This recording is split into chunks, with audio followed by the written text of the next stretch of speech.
Beetroot పెద్దల నుంచి పిల్లల వరకు ఎక్కువగా ఇష్టపడరు తినడానికి.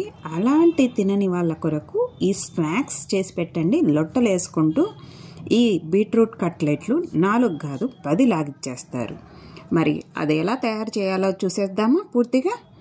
వెల్కమ్ బ్యాక్ టు అవని ఆకాశమే హద్దు. ఇక్కడ నేను బీట్రూట్ 4 తీసుకున్నాను.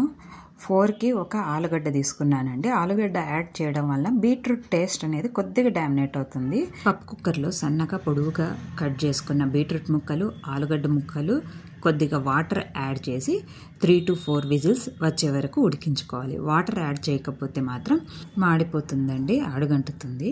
బీట్రూట్ ముక్కలు నేను సన్నగా పొడుగా ఎందుకు కట్ చేశానంటే ఇవి ఉడికినా ఉడకనట్టు ఉంటాయి కాబట్టి మనం సన్నగా పొడుగా కట్ చేస్తే బాగా ఉడుకుతాయి ముక్కలు. ఇంకొక గిన్నెలోకి కింద వాటర్ రాకుండా ముక్కలన్నిటిని మార్చుకొని క్యాబేజీ తరుగు, కొత్తిమీర తురుము, ఉప్పు,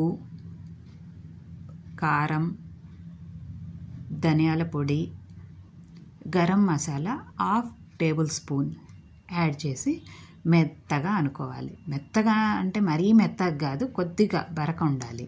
కొంతమంది క్యాబేజీ కూడా ఇష్టపడరు కదండి, అలాంటి వాళ్ళకు కూడా మనం ఇట్లా యాడ్ చేసి పెట్టచ్చు. మధ్యలో క్యాబేజీ ముక్కలు అనేటివి తగలడం వలన క్రిస్పీగా అనిపిస్తాయి మనకి కట్లెట్లు అనేవి.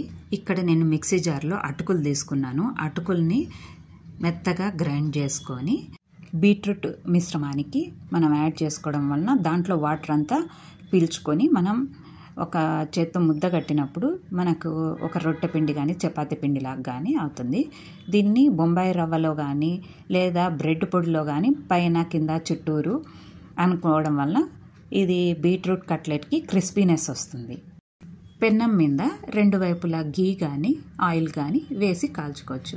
ఇక్కడ నేనైతే కొన్ని షేప్స్తో తయారు చేస్తున్నా. హార్ట్, బాదం, రౌండ్ షేపు, ఇట్లా షేప్స్ చేసి పెడితే పిల్లలు మరింత ఇష్టంగా తింటారండి, చిన్నపిల్లలైతే. ఈ చలికాలంలో ఇమ్యూనిటీ బూస్టర్స్ అయిన పులగం, పెసరపప్పు వితౌట్ ఆనియన్, టమాటా ఎట్లా చేసుకోవాలి అనేది మీరు తెలుసుకోవాలంటే కింద వీడియో లింక్స్ ఇచ్చాను, అట్లే ఈ ఎండ్ కార్డ్లో కూడా పెట్టాను. చూడండి. మరికొన్ని వీడియోస్ కోసం ఛానల్ని ఫాలో కండి.